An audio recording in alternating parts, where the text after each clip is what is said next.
Oh, come on, let's try that again. Good morning. Thank you. Thank you. My name's Sean Kirkpatrick. I'm the Executive Director of the Bastrop Economic Development Corporation. We are proud to have y'all here this morning. This is something that we've been working on since last fall. We've got a dedicated staff of volunteers and partners that have helped put this together today. And we're real excited to be able to bring this program back for its second year for the 2016 Youth Career Day. We have worked really hard at the EDC. We've partnered with the Chamber of Commerce here in Bastrop, BISD, and Bastrop and Cedar Creek High Schools. Texas Workforce Solutions has been invaluable in helping us put this together, as well as our community volunteers that have come out today to help host y'all here at the PAC Center. We're very excited about the employers that are participating out in the lobby after what we do here in the auditorium this morning. It's a real exciting day, and so we hope that y'all enjoy this. We're going to get this started. We have 3 different segments in here in the auditorium. Michael Hosford will be coming out here in just a minute to do the keynote address. We're going to have a short video that Chris White helped shoot and edit for us about, it is titled, Sell Yourself Job Interview Wisdom from Bastrop Employers. It's a great video. Y'all will really enjoy that. And then at 10 o'clock, we're going to have business leaders from here in the community have a question and answer panel. Jean Riemensteiner will come and moderate that. She will give you instructions. If there are questions you would like to ask the panel of employers, inside of your bags there are note cards that you can write those down on. You can hand them off, or you can raise your question during that. But to get this started, Michael Hosford is the founder of Synergy Insurance and Investment Advisory Services here in Bastrop. He is a Bastrop native and a graduate of Bastrop High School. He's a graduate from Texas State University with a bachelor's in business administration and finance. Please welcome to the stage, Michael Hosford. Thank you. Thanks, sir. Appreciate it. I got to admit, being here in my hometown and back in my hood and where I went to school, I've been nervous all day, but now that I'm here, I'm good now. I'm going to start you guys off with some good news today. There's a lot of you that I'm sure that was in my shoes when I was in your shoes, and I'm about to bail you out right now because I want y'all to know something. When I was sitting in your shoes, I had no clue what was up. I interviewed with the Army, Navy, Air Force. I was getting ready to graduate in the half of the class that made all those in the top half possible. Geometry, that only made sense to me on a pool table. I still can't do algebra. I don't know much about science. And I don't even watch the news because I figure I can make up all the bad news I want on my own. That's what they refer to as a slow starter. I bet there's a lot of you in here that might feel the same way that I felt then. But, and however there is a but, my why, my purpose for who I thought I was and who I would be and what I would become was very strong. My why, my passion to succeed and to not be what people said I was very strong. And so I promised that when I walked across that stage that I was going to hit a switch and I would forever change the outcome of what my life was up to that time forever. That I was not going to be in the bubble. I was going to escape the bubble. And I know that you have that switch, and you're going to get your chance too. So I want to begin with this video, this why video, and I want you to start thinking about your why after this video.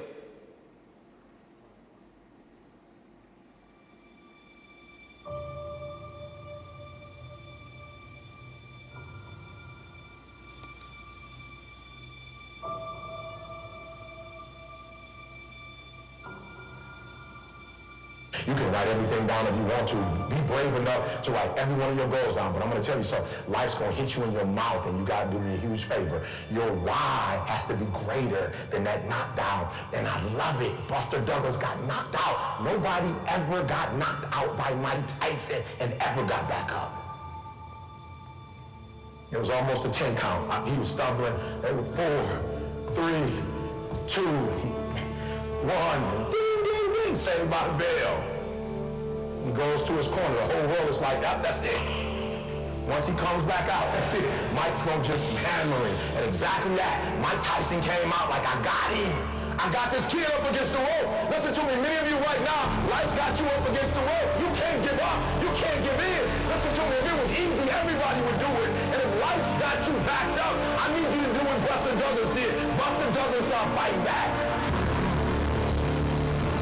The world was shocked. Goliath has been knocked down. What happened? And they went to Buster Douglas and they asked Buster Douglas simply like, what happened? And Buster Douglas said, listen to me, it's real simple. Before my mother died, she told the whole world that I was going to beat Mike Tyson. And 2 days before the fight, my mother died. Buster Douglas had a decision to make. When his mother died, he could die with his mother, or he made a decision, I can wake up and I can live for mom. And he knocked Mike Tyson out simply because his why was greater than that punch. His why was greater than defeat. His why was greater than his trial and his tribulation. And I'm telling you, if you don't know what your why is, and your why isn't strong, you're going to be knocked out every single day. Buster Douglas had a plan. Buster Douglas was inspired. Buster Douglas acted on his plan and inspiration, and he turned that into reality. And that's what we have to do. We have to create a plan. We have to create a game plan within ourselves of what is our passion, what is our inspiration, and then we got to go turn that into reality. I'm going to share with you guys my why. I'm going to expose myself here. This is my birth certificate. The first red bullet point shows that I was born in the Charity Hospital of Louisiana. I don't know if you've ever been to Louisiana where the Charity Hospital used to be. It's a lot harder than this hood, trust me on that. The next bullet point where your dad's name is supposed to be is asterisk. He failed to show up. And then the next bullet point, my mom was 19 years old, and she was an addict, so she didn't actually really ever get off to a good start in life, although for the majority of my life up till 5th grade I was with her. But this is where I started prior to ever getting to Bastrop. I moved to Bastrop in the 5th grade. When I got here, I attended Mina Elementary, and that was the 4th school that I attended that year. Then my mom decides to move over to Pine Point Apartments. Back then, they were Pepto-Bismol Pink. That's where I was hanging out. And then, because we moved, I had to now switch to Emile Elementary. So I had to both Mina and Emile. So I was in 5 schools in the 5th grade, and that's hard when you're trying to meet people and figure things out. Wasn't good. In the 8th grade, I was 14 years old, and my mom decided to leave the state of Texas. So I knew that if I was ever going to amount to anything, that right here and right now is when I had to start fighting back. I had to do what Buster Douglas did. I had to start fighting back. And so, before I get into this, I want to show you this video. Let me tell you something you already know. The world ain't all sunshine and rainbows. It's a very mean and nasty place, and I don't care how tough you are, it will beat you to your knees and keep you there permanently if you let it. You, me, or nobody is going to hit as hard as life. But it ain't about how hard you hit. It's about how hard you can get hit and keep moving forward. How much you can take and keep moving forward. That's how winning is done. Now, if you know what you're worth, now go out and get what you're worth. But you got to be willing to take the hits and not pointing fingers saying you ain't where you want to be because of him or her or anybody. Cowards do that, and that ain't you. You're better than that. So at age 14, I had some major decisions to make. Either stay with my mother and leave the state on a path to nowhere, or find a different option. Well, I've always lived by this, and I'm going to ask that you do the same. That if you want friends in this life, you have to first be a friend. So when I landed in Bastrop in the 5th grade, I decided to be friends and be respectful to anyone and everybody. I knew that the hand that I was holding, the cards in my hand, was bad, and I knew that I had to improve upon that hand. And to do that was going to be how I treated other people. This paid off. A family here in Bastrop, Texas, the Hudsons, they let me move in with them. And I lived with them for all 4 years in high school. But I made sure I did my part. Was it hard? Hell yeah, it was hard. Real hard. It was a challenge. I had a lot of sleepless nights, wondering, why no dad? Now my mom left. back. I'll be honest, there's a lot of nights I cried myself to sleep. But I kept fighting back. By the way, they gave me this earpiece. I thought I was showing up for a concert when they put this thing in my ear. So it just fell off.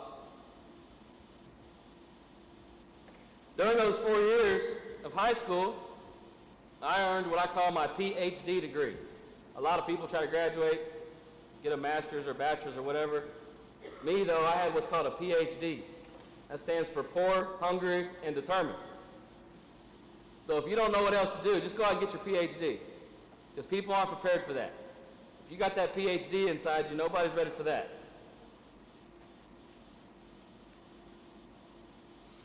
This takes us back to the very beginning of our conversation today. Why you're here, Career Day, what I did after this point. I decided to attend Blinn Junior College in Brenham, Texas. I made it my mission to complete all my financial aid paperwork to try to get any type of loan or financial aid that I could get. In fact, that was the hardest that I'd worked in high school. I had to try to locate my mom, who was in another state, because without her signature, because she was my effective, I guess, legal parent, it wouldn't get done. I made sure I tracked her down, and I made sure I got those signatures. And those are the most tedious things I've ever had to do. And for you, some of you, it might not be financial aid is the most tedious thing you have to do, but whatever it is that's in the way between you and success, it's going to be tedious, and it's not going to be fun, and it's not going to be easy. I knew I had to work in college, so in Brenham, I went into Walmart and applied for a job there. Walmart manager came out and he said, "Hey, we're not hiring." He didn't realize that I was fighting back, and I said, "There's got to be a place in this building for me. This is a big building." He goes, "All right." So he takes me back to the dairy department. It was sub 40 degrees. The place looked like a wreck, because apparently they hadn't had steady help there in a few years. I said, "This will do. I'll start here." I ended up working at the dairy department all 4 years I was in college, working 35 to 40 hours a week, while basically taking a full load of finance, which was my degree. My why was strong. I was motivated. At Blinn, I remember I walked in my first class. I didn't know what to expect, because as I told you, I was not an overachiever in high school. I tell people I did have a lot on my mind, but I get there, and the botany professor, Dr. Weed, ironically, botany is the study of plants, and his name was Weed. He was about 64 years old, and he walked in, and he goes, "I know none of y'all want to be here." I was like, damn, he just read my mind. He goes, "I know none of y'all care about the study of plants." And then he looked out, and he goes, "Here's the deal. If you do your best, I'll do the rest." And I said, "My man." No one ever told me that. I didn't have a teacher tell me, "Just do your best, show up. I'll do the rest." I said, "Hell, I can do that." He looked out at the football team. I don't know if y'all know, but if you're a football guy, Cam Newton was there. He looked out at the football team, and he goes, "I've gone to your show for 30 years in a row. That's all I do is ask that you come to mine." I started thinking about this. I was like, man, basically, doing my best, I ended up getting a B+ in that class, and I don't know anything about plants. So I thought, I'm going to apply this to other things. So I started applying it to other things. It was amazing what type of doors open and stuff, just by basically just trying to do your best, be on time, things like that. He also said this. He said, when you get your first job, if your boss wants you to wear one brown and one black shoe, do it. If he wants you to wear 2 neckties, do it. Who cares?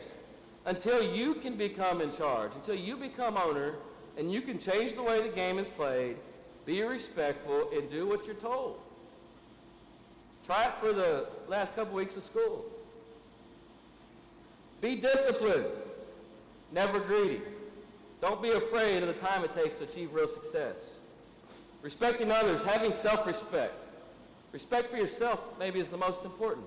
If you don't respect yourself, how can you get respect from others?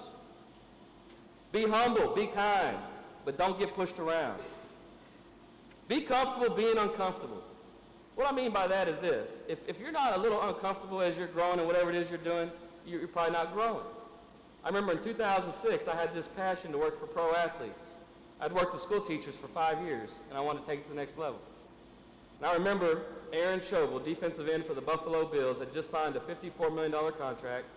I'd met with him a couple times in Texas, but I was like, that's not good enough. He's got these teams of advisors, 2 groups, that handles over $10 million of his money. I need to do something different.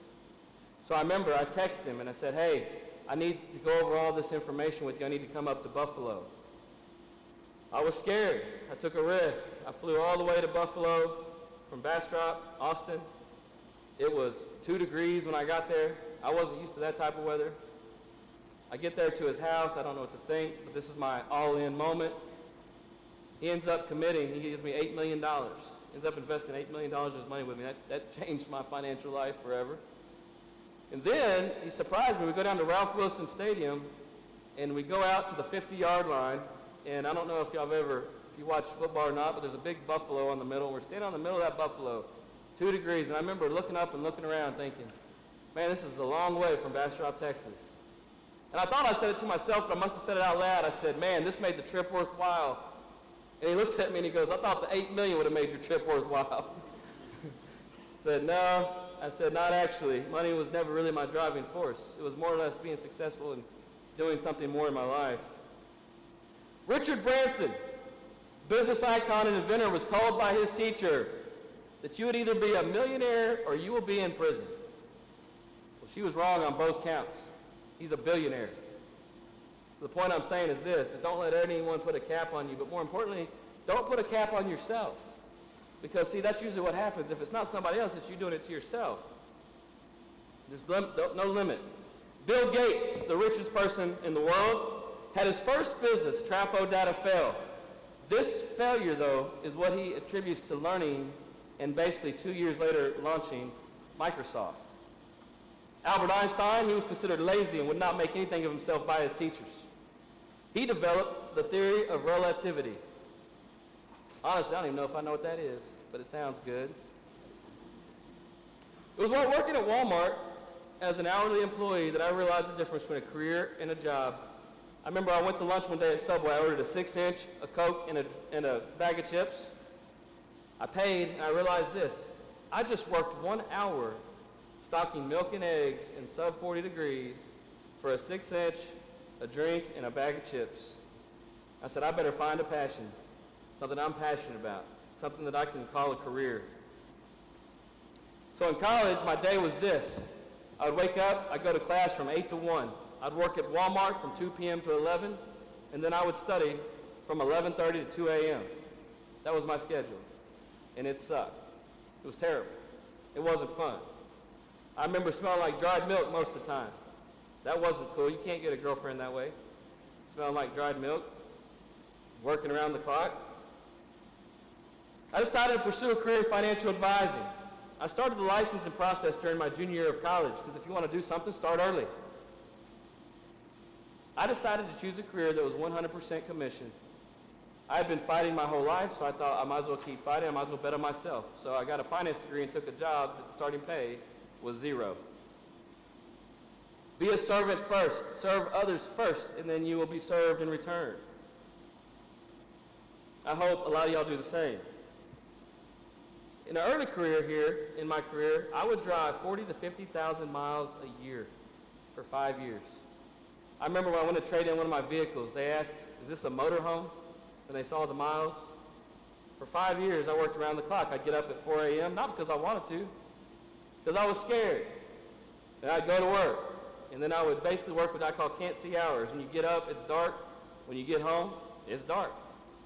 And I would do that over and over for 5 years till I got to where I'm at. Things are different now. I will tell you that the rewards for doing that were huge. I went from basically looking for change between my car seats to go through drive-thrus to eating at restaurants. The ability to buy property, buy luxury cars, build an office. Built an office on Highway 71. Same place I lived in for the 4 years I was here in high school. In 2009, I bought the property where my building is today from the Hudson family that helped me, helped them. Call that the circle of life, helping others. One of the most exciting things is that by choosing the career I was most passionate about, not just for money, but passion, I was able to realize my ultimate goal. I now work with players in the National Football League, Major League Baseball, and just recently added the guard for the Los Angeles Lakers, Jordan Clarkson. That's a long way from Bastrop, Texas. But I always came back to Bastrop. That's why I moved back. This is where I felt most comfortable. People talk about getting out of here. I can't wait to get out of Bastrop. Hell, I couldn't wait to go out, become something, and come back and contribute. I want to show you something. This is a clip from one of my clients. He actually was the running back for the Philadelphia Eagles, but now he's the running back for the Buffalo Bills, LaShawn McCoy. In 2013, on Sunday night primetime football in Dallas, Texas, he won the rushing title. Before that game, I gave him a $24 rushing title belt from Toys R Us. And listen to what he says, Michael Hosford from Texas. Before I do that, don't be the mob right there. Be the black sheep. Don't be like everybody else. A belt here on his show. What is this? It's a joke. My father's advisor, Michael Hosford, he's from Texas, and he told me he's gonna give me the rushing title belt if we win the game. So here it is, right here. Well, you did win the game, the rushing title. Right there is Bastrop, Texas, all the way to Philadelphia, PA, to the field of the Dallas Cowboys in Dallas, Texas. I remember when I was sitting in your shoes, man, I thought the world was this big. I thought it was so big. And now it's like the world has gotten so small. And that can happen, I think, if you choose your passion. Because I remember when that happened, it was the first time in my life I'd ever received like 2,000 text messages within 5 minutes. And I thought, wow, man, everything I was trying to accomplish in life, and now that happened, I couldn't believe it. And it can happen for you too. If you show up on time, I will tell you that you're ahead of 95% of the people in this room. If you just show up on time. If you work harder than everyone else, then you start becoming irreplaceable. People have to have you because you're always showing up. And then, if you pick your passion, something you're passionate about, you become unstoppable. You start knocking on the door of maybe becoming one of the best in the world at what you do. I've always thought this. Had I chosen, instead of going to Blinn College, to go to the Army, if that was my passion, I feel like I'd be leading an infantry right now. Had I chose the Navy, I felt like if that was my passion, I'd be the commander of a ship in the ocean. If I was a hairdresser, I feel like I'd own 10 hair salons right now in Central Texas. If that was my passion. If I was a welder, if I was a farmer, if I was an auto mechanic, whatever it is that inspires you, that makes you passionate, if you do it, I can promise you that you will do things that no one thought was possible, including yourself. Before I close, I want to say something about people that we have that succeed in Bastrop, Texas. I got 4 of my posse here on the front row. I want to recognize them really quick. I'll start over here. I got Bernard Blake. It's okay, Bernard, you can wave. Josiah Monroe. These 2 kids, in high school, you had the whole defensive coordinator for the other team trying to figure out how to stop this dude. He's only 5'5", maybe. Then, on the other side of the ball, you had the offense of the team trying to figure out how to avoid that dude. No wonder why they were so good. But more importantly, you know what about these guys? Their passion. They happen to be good athletes. But they went away, went to college, got a degree, and then they come back. And they're looking to contribute and help kids. And they're going to start a youth football program. It's ran into a few snags, but that's what happens. Life hits you in the mouth sometimes. You got to fight back. But these 2 guys come back, and then I was lucky enough to get to know these dudes. And then Alex Pena and Josh Coy. Alex Pena and I went to school together, and Josh Coy since middle school. And they left and got degrees, and then have come back to contribute. Alex has been doing what I've done 15 years, helping people all over the state with their financial planning. He might still drive 20, 30,000 miles. He's grinding, works hard. Josh Coy, not only did he come back to educate you guys, he then started a HIT Academy to help young kids with sports because he was an excellent baseball player himself. And then since now has joined us, and he's going to start helping people with their money. So these are 4 guys. By the way, all 4, ugly as can be, I can see them from the front row. Went away, came back, contributing. And that's more of what we need, I believe. So I want to say this in closing. For every 1, 3, 5 of you out there that anyone has ever told you that you'd amount to nothing, that you are too short, too small, too slow, too dumb, just can't get it done, too lazy. I've exposed myself to you today. I've shown you some stuff about me. Raise your hand. If that's ever happened to you, raise your hand. Anyone ever told you you might not make it, you might not be anything? Over here? Anybody? Anybody ever said, you know what, you're too slow, too this, too dumb? I'm going to set you free right now. Because guess what? Right now, tomorrow, or even today, when you walk out of here, you're going to hit the switch. Everything's going to change forever for you. Because you're going to make a decision that that is not you, that is not who you are, that is not what it's about, and that all those people that's ever said that, they mean nothing at this moment going forward.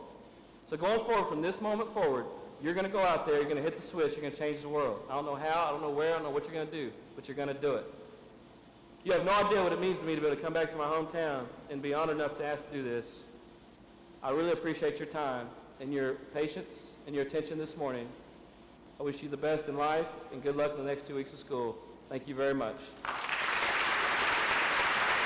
Good morning, everyone. We appreciate all of you being here. We are very excited about today, and Michael, I kind of think, set the stage for what this day is all about.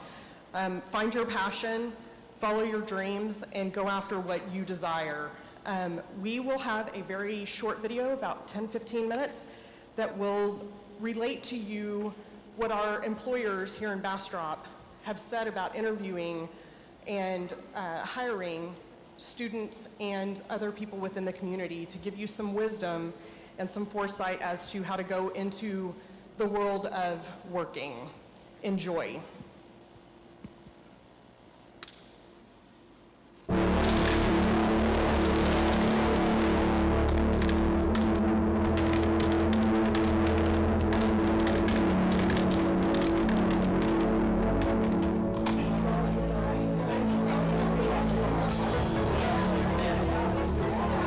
I expect to see somebody at their best in the interview, and I don't expect it to get better than what I see right there. Be confident, make eye contact when you go to an interview, have a strong, firm handshake, dress appropriately, and just be yourself, just relax.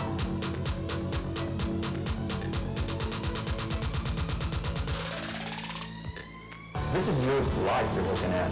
It's a stepping stone that can really help you out to get to where you want to be. This is a step in your professional career that paves the way for your future, and I think that you should be happy and you should be excited and engaged in it. If you're in an interview, I want to see you at a 10. This needs to be when you bring your A game, where you feel confident in your answers, you feel confident in who you are and telling that story. Flip-flops, t-shirts, shorts are never appropriate in an interview. And I believe that for a young man interviewing for a job, a shirt and a tie is always appropriate no matter what job they're interviewing for. So I was told my boys, and they always got the job. I have several pet peeves for a job candidate, but the main one I would say is the way they dress. Short skirts, blue jeans, sleeveless clothes, low-cut blouses, tank tops, spaghetti straps are definitely out. Slacks are nice. Wear a nice suit. Young men need to wear a shirt and a tie, nice slacks, covered tattoos, excessive piercings, and not only just for the interview, but dress when you walk in to get an application, dress nice. Don't go in shorts, don't go in flip-flops, have your hair combed, have a nice smile, because first impressions go a long way, even when you're just picking up an application. I would suggest that if you're looking to go work for somebody, you would think about how they would want you to be dressed, or how the person that's doing the interview is going to be dressed, because that's probably where your goal ought to be. My biggest pet peeve of a job candidate is being inappropriately dressed. When you walk in, one of those, I know, being in the restaurant business, our uniform, we have different uniforms, but we actually have uniforms, and some of the times uniforms do incorporate t-shirts or whatever, but that doesn't mean a t-shirt and a ball cap is an appropriate, and shorts, flip-flops is an appropriate thing to wear to a job interview, and I've had it all. From my biggest pet peeve is a candidate coming in that has not done any research about the position. I want a candidate to ask questions. I want them to research the position, be interested in the position, and be curious, and be prepared with those questions.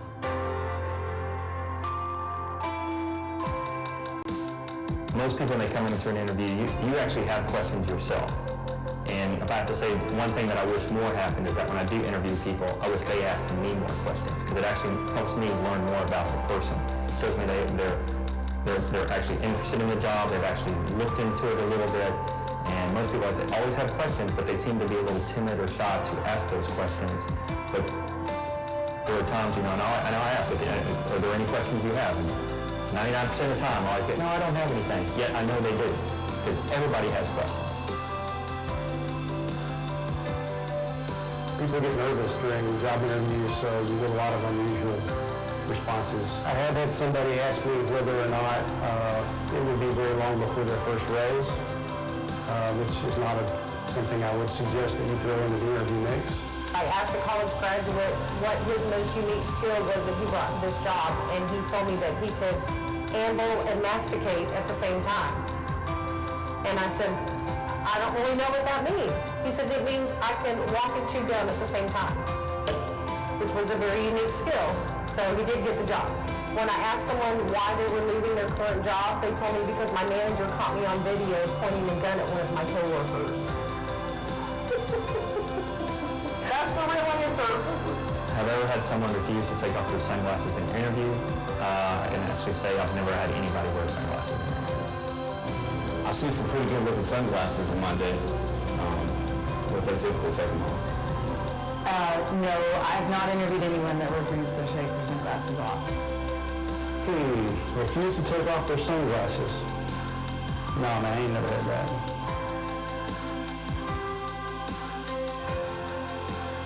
I have been in interviews where someone was pretty much trashing their current or past employer. I just tell you that's not a good idea. If you're going to speak really poorly about someone you used to work for, that means that you might speak bad about me someday. And that also shows a little bit of a lack of professionalism. Even though you might have some hard feelings, I probably recommend you keep those to yourself. The number one reason for people leaving their previous employment is because of, as they put it, not getting along with management is about the number one reason. So I understand there are different types, but it just depends on, I guess, how much they go into it about, and then I can kind of start feeling out, okay, maybe you're the problem. Particularly if you look at their job history and it's on there 2 or 3 times, it's one of those, okay, maybe your previous bosses, managers were not the problem. You're the common denominator. Maybe you need to rethink this. I've had them badmouth their boss, their job. I don't care for that. I think it makes the person I'm interviewing look less of a person. I want them to be positive. For whatever reason they left their old job, they don't have to tell me every detail. But yes, I have had them badmouth their old boss, and that's just something you just don't want to do. Bad-mouthing their own boss. This happens quite a bit, actually. And it's another one of those where I tend to just be quiet and let them go as far as they're going to go. Because you can learn a lot about someone's character by how they talk about the person that they were working for before. I think about that as at some point this person is going to leave and move on to something else in life, and I'm going to be that boss. I'm learning way more about that candidate than I am about that boss when they're talking, and I don't think they understand that a lot. Badmouthing your old boss is an immediate kind of mark to the negative side. I don't want to know all the negative things about maybe the position that you're coming from, but I want to know about the opportunities.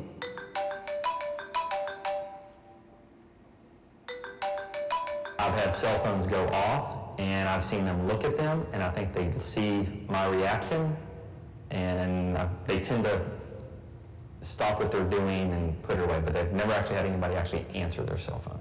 Most people are pretty good about taking their phone and silencing it real quick, but the ones that really crack me up are the ones that take a second. Wait a minute. And then you can see them trying to contemplate, is this really worth me telling him to hold on to tape? Don't do that. Don't do that. Leaving the phone on and listening to the text messages ding or the different alerts ding on their phone. Highly unprofessional, and it shows a lack of commitment to the job interview. I need to have their undivided attention because they have my undivided attention. So I don't even want to see a cell phone at the table. I've never had anybody answer it. I have had somebody actually have it go off. It's quite embarrassing for that person, and it's a distraction. So while that's a normal part of our society and culture, you need to turn it off. Today's student, here's what I would say. When you come for an interview, act like you actually knew you were going to be interviewed that day. Come in prepared to talk about yourself, not just how great you are, but be prepared to talk about things that you can work on and how you plan to continue to work on those and how you're already working on those things. Because if you tell me that you have no weaknesses and that you're perfect, inside my head I'm going to call you a liar. Because there's no one perfect out there, and I'm not looking for perfect employees. I would encourage you that in an interview, that is going to be the time when you are at your very best. So if I had you at the interview table and this is your very best and it only goes downhill from there, I need to have room for you to go downhill, if that makes any sense at all. We can't eat you. Become engaged in the interview because it is a two-person process, and don't be shy about it. Find something that you love doing and find a way to make a living at it. It should not be about getting rich, it should be about being happy. I remember sitting at my first interview thinking of, I'm never going to make it through this, I'm not going to get the job. But you know, I did, and it's paved the way for where I am now. I would say, don't stress and enjoy it. There is a need for me to sell myself, or if you're interviewing with me, you to sell yourself to me. You need to convince me why I should hire you and not hire somebody else. And don't be afraid to be, self-promoting to a certain extent. You don't want to be braggadocious or anything like that, but sell yourself. I wish I'd known I didn't have stuff in my teeth. That would have been pretty nice to know. Thanks a lot, Mom, for not telling me before I got there. Yeah, that would have been cool.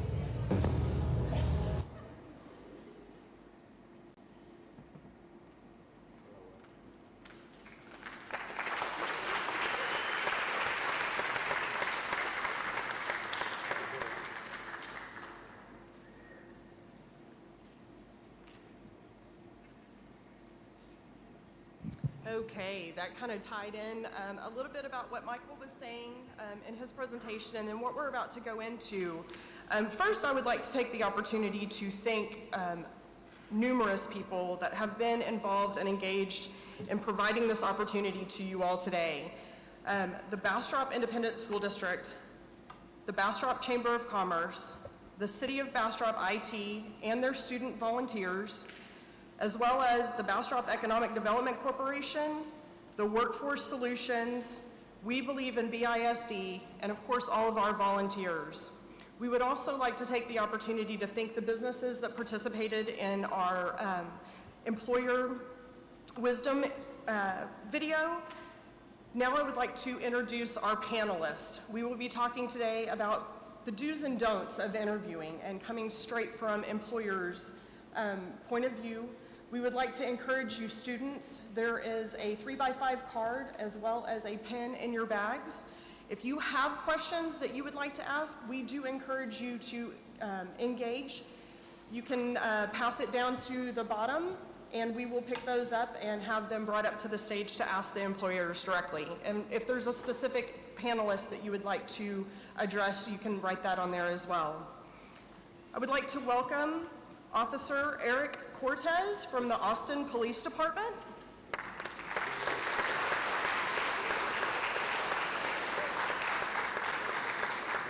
Tom Wilkins with the Wilkins Group.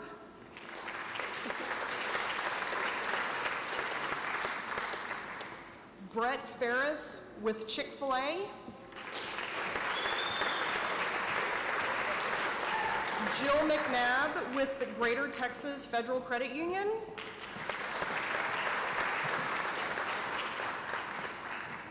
Kendrick Gilbert with Walmart.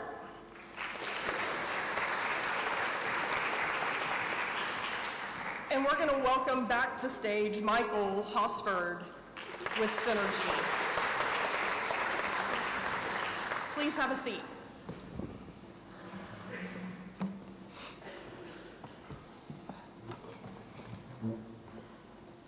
I think from a standpoint, from a student standpoint, and understanding the importance of being involved in the community, what does that mean? How important is it from an employer standpoint for you to, for a student to be involved in the community?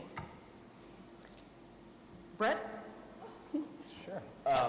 So, being involved in the community is a big part of what we do as an organization. It's part of kind of our mission and why we exist. So someone who is already involved in the community tells me that they're also somebody who is going to be a fit for our mission and our vision and what we do as an organization. So it's not a requirement, but it definitely shows you that they know what it means to be a part of something that's bigger than themselves and part of something that goes beyond them, that they care to serve others in that capacity.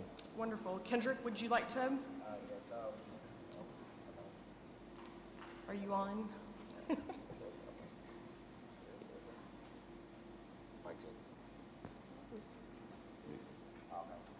Well, of course, Walmart is very big in the community. Most people who grow up in the community tend to come back to their community. So as young adolescents and young adults, it's very important to give back to your community, not just with school activities. Outside volunteerism is very big. And the more you do that, the more likely you are to be successful in your community. Michael, would you like to add anything to that?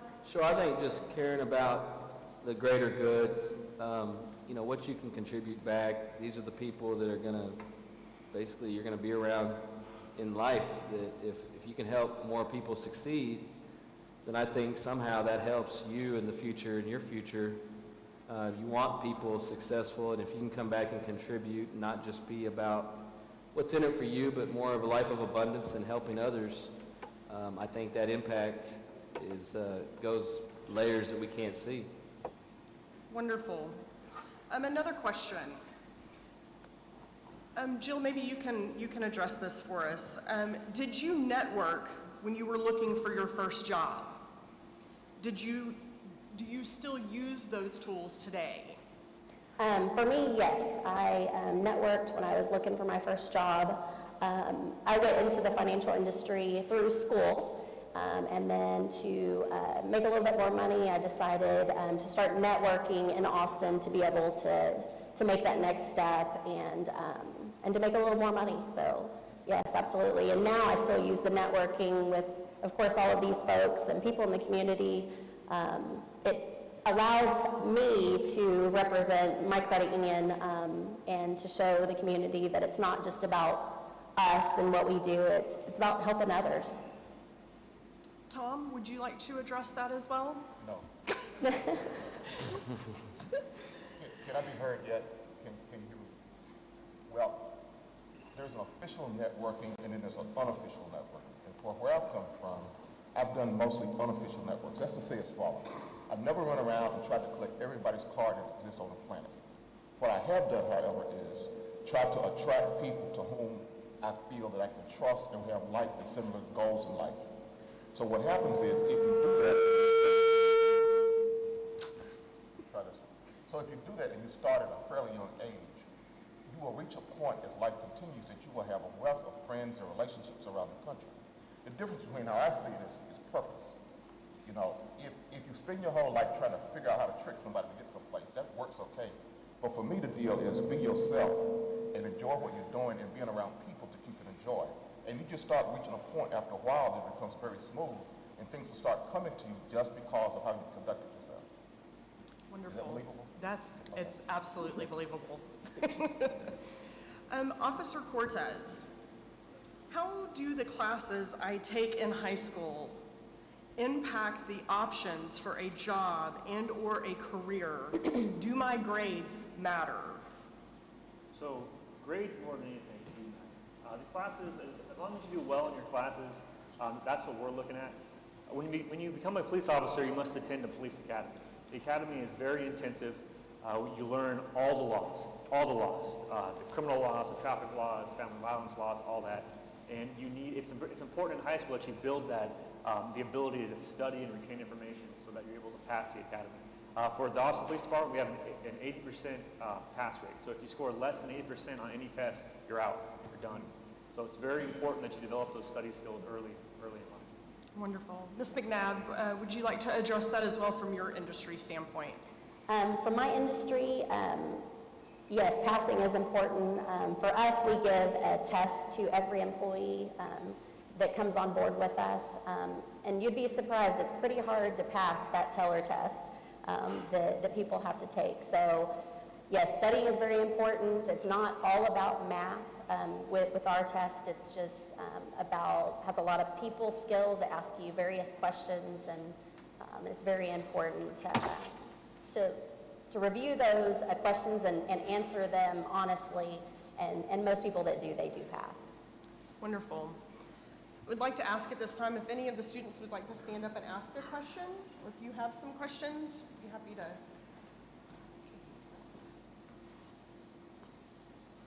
Oh, this is perfect because this was one that I was hoping someone would ask. Brett, I'm going to ask you this question to start off. What soft skills do employers often look for, and how do they play into the workplace environment? Great question. So for me, in my environment, communication is what we do. Whether we're communicating with fellow team members, communicating with guests, communicating with people in the community. Being able to carry a conversation, being able to execute what we would call Core 4, which is creating eye contact with someone, sharing a smile, showing that you're engaged by being enthusiastic and staying connected with them. Being able to engage in conversation goes a long way. You know, when you're in the interview setting, that is what you're doing, is you're having a conversation with someone. And so, you know, when you're in class, when you're in school, to kind of piggyback on the last question, that's a lot of what you're doing, is learning how to interact with people in different classes and organizations. And so whether you're applying for a job right now, or whether you're applying for your, when I grow up job, you are communicating and interacting with people always. Wonderful. Kendrick, I would like to have you add on to that from your perspective in your industry. Well, technology kind of runs everything nowadays.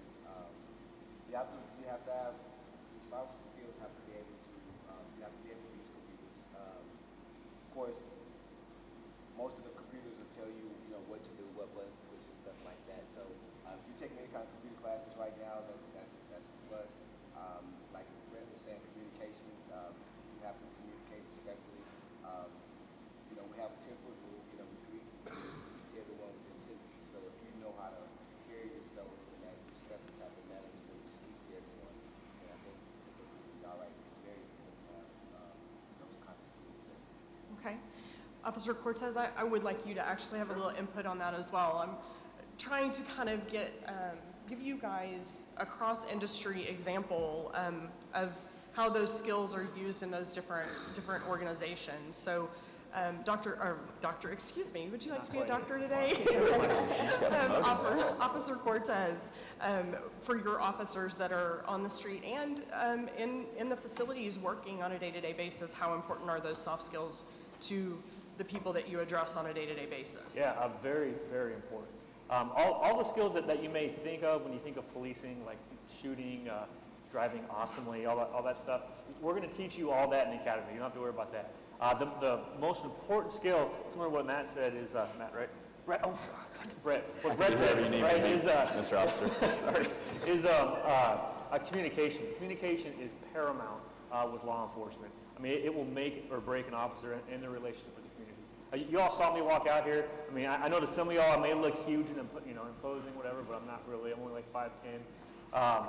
But I can talk myself out of pretty much any situation, and that's the skill you need to have. To be an officer these days, it takes anybody and everybody, all different shapes, sizes, heights, weights, builds.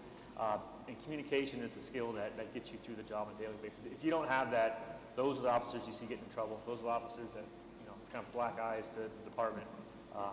Yeah, you need to be able to communicate and work yourself out of the situation. Wonderful. Tom, how would you compare your pay to other employers? A great question. How would you compare your pay to other employers? So as a company, maybe a starting position, what your pay would be. I'm assuming that would include like benefits and options and all those wonderful things. So here's the deal. I started this company 30 years ago, and to be here means I want to be attracted to some of you all that's there, and I would hope it's bilateral.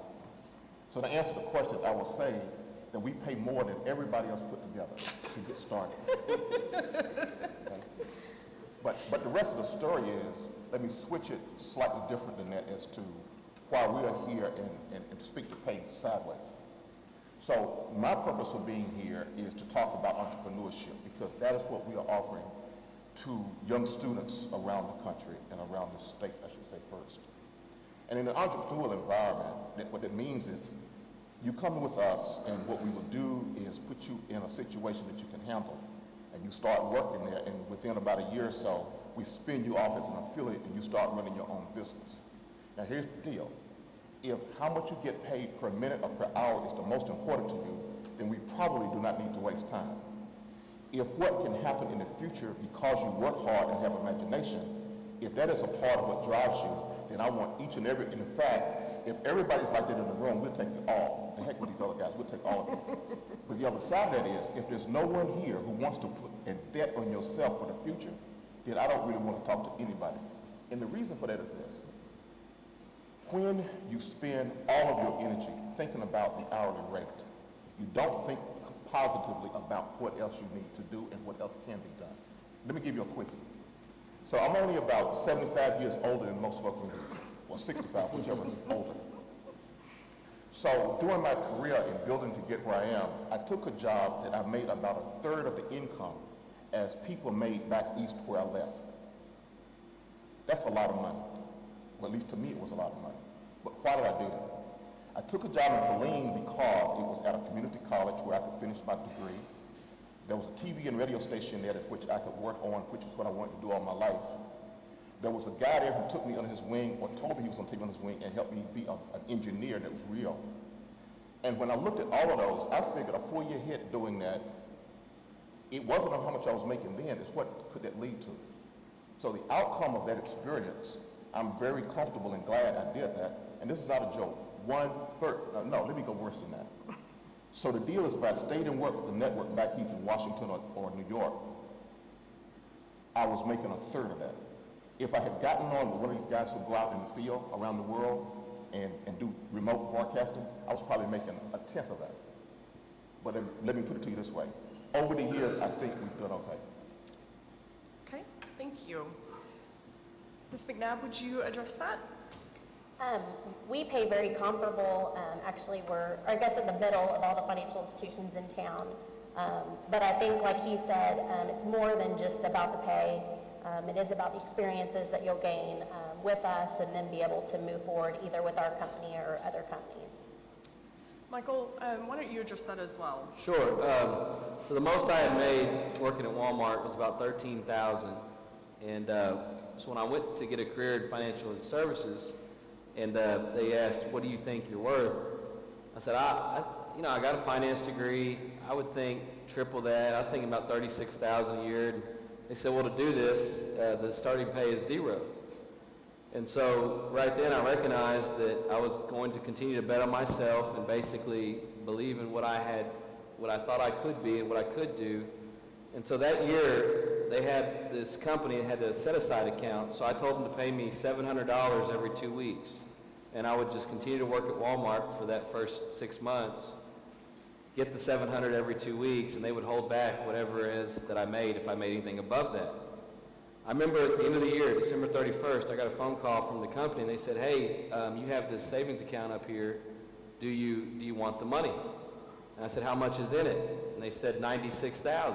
I almost had a heart attack because I was out there just betting on myself, worked at Walmart for the first 6 months, 100% salary, zero salary, it was 100% commission. But I think it came down to this, doing what was right for people, because in our industry, the financial services, if you don't do it right for what's right for the person, then it doesn't take long to be found out about, because people continue to talk to other people. And so,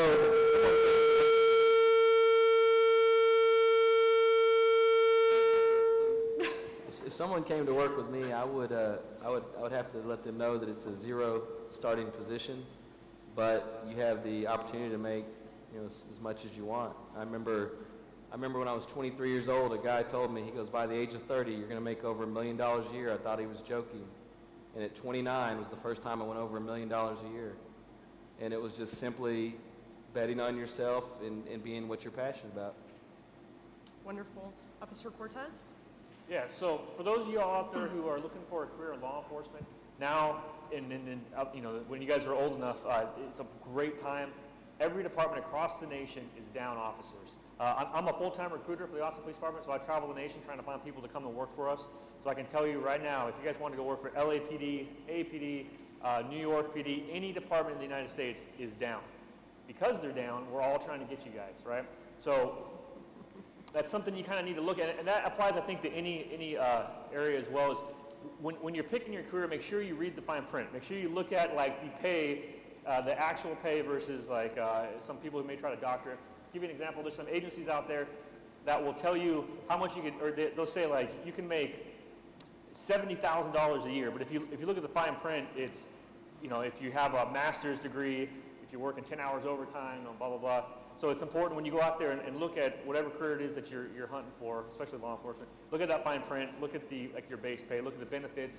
Every agency, every company is different. All different benefits, different retirement plans, different hourly pay. Just make sure you do your homework before you settle somewhere. Wonderful. And so all of you know, all of these fine people will also be outside in the vendor area to have a more in-depth conversation with you afterwards. So if you do have some additional questions that you don't necessarily want to ask now, they will be available afterwards. Okay, we've got a couple more questions. When is it okay, this kind of coincides with what we just talked about on a whole nother level, when is it okay to ask about how much you get paid, and how do you deal with lazy coworkers? Those were on the same card together. We've kind of addressed the whole how do you get paid, so why don't we move along to how do you deal with lazy coworkers? Brett, would you like to address that? Sure. I don't have any lazy coworkers, so no. For us in our organization, it's about culture and creating a culture where someone who is lazy is going to stick out pretty well and pretty quickly, and so that again in that culture we work to where it doesn't come from the top necessarily to drive that person, but it comes from those around them that are bought into what we're doing, to really pull that person, either pull them along or kind of teach them that, listen, if you're going to make it here, then this isn't going to fly. And so really it just kind of becomes a culture of people being driven to accomplish what we're trying to accomplish. Wonderful. Kendrick? Well, I would say the first thing as well, as management or part of the management team, is I would do with that associate and see, maybe they don't understand the job fully, maybe they're having giving the correct tools and resources that they need to do their job. Once we determine that, being there for that associate, letting them know that, hey, this is not acceptable, letting them know right after we that big, this is not acceptable, this is not how we run our business, this is not good business for our customers and our associates. And once they start understanding that, give them to buy into the corporation, I think that's part of it. Just once you get buy into Wonderful. Officer Cortez, how do you guys deal with lazy coworkers? What happens in your industry if you have a lazy coworker? Well, so they're referred to as slugs. We call them slugs, right? An officer just doesn't want to go out there and be proactive. Law enforcement, proactivity is a big part of law enforcement, all right? Slugs are people who go out there and they sit in their car and they wait for a call to come out for someone to call you. Someone who's proactive, they're out there, they're trying to nip their crime in the butt before it even gets started. So they're out there looking for burglars, they're hitting all like the overpasses and under the bridges where people do drugs and whatnot. That's proactiveness, and your actions speak louder than words, and that's something your supervisor will notice. Slugs are obvious, they're easy to spot. And so that's when you kind of rely on your chain of command, like your sergeant or your corporal, to address those types of people. But as long as you get out there and you bust your butt and you do your job, your actions are going to shine brighter than those slugs. Wonderful. Brett, this question is actually specifically for you. Okay. It says, are there any employees you have ever regretted letting go or them leaving? Yes. I talked a lot about culture just a second ago. Part of being, as in my business in Chick-fil-A, people think Chick-fil-A is everywhere. Well, we're locally owned and operated. This is my business. This is how I provide for my family. And something I talk about in an interview, kind of when I extend a handshake, is that you're kind of coming into my family. So when you put on a Chick-fil-A name tag or a uniform, you're essentially representing Brett Ferris and my wife and my kids from then on out. And so there's an actual emotional connection that happens when you put that kind of weight on an employment decision. And so there's, I think, the same reaction when that employment ends. Sometimes it depends on the nature of why it ends, but I always hope that when someone leaves Chick-fil-A in Bastrop, that they leave with a skill set that they may not have had before, and that they leave being able to go do something that's closer to what that they want to be when they grow up. Sure. I hope that we create an environment where, whether it's 3 months, 6 months, or 10 years, that you're learning constantly, you're continually growing, and that wherever you go after that, that you will bring more to the table and that you'll add to that organization as well. So wonderful. I hate to lose good people, always. Well, and I think that goes across the industry. Everyone in, we build your business, anybody's business, with the people, like Tom had said, with the people you trust, and you surround yourself with the people that impact and kind of accentuate the forward thinking that you have in place. And so I think it's important for every employer to keep those good people around. And I will say too that there have been times where someone leaves and then they come back. Sure. And so a lot of times the nature of how you leave a workplace is important. May not seem so at the time, but it's all about relationships. It's all about those soft skills that we were talking about earlier. And so being able to circle back around and maintain that relationship it could be a game changer. Absolutely. It is 10:30, a little after, and I want to make sure that we provide you all the time to spend with the companies that we have here today. They've taken the time to be here and talk to you and engage with you about your passions and your career opportunities that you have in front of you. Before we leave the auditorium, I do want to remind you all, if you look at your program, you have job coaching opportunities where you can actually go in and talk to people within the industry that can help you with resume writing skills, dressing for a job interview, asking those tough questions that we all have at your age for our first job interviews. They will be in the green room. We have vendors throughout the entire performing arts facility, as well as in the black box we will have some skits going on. We also have outdoor vendors, and that's a very exciting place to be. A lot of them have vehicles or equipment. We also have the Stat Air helicopter here as well. They'll be showing you around that, as well as additional other vendors. So please enjoy yourself. Make sure that you take the time to talk with the companies that you're very interested in and ask those questions. Start learning now what opportunities you have ahead of you with the passions that you have for yourself today. Thank you all again, and enjoy the rest of your time. Thank you.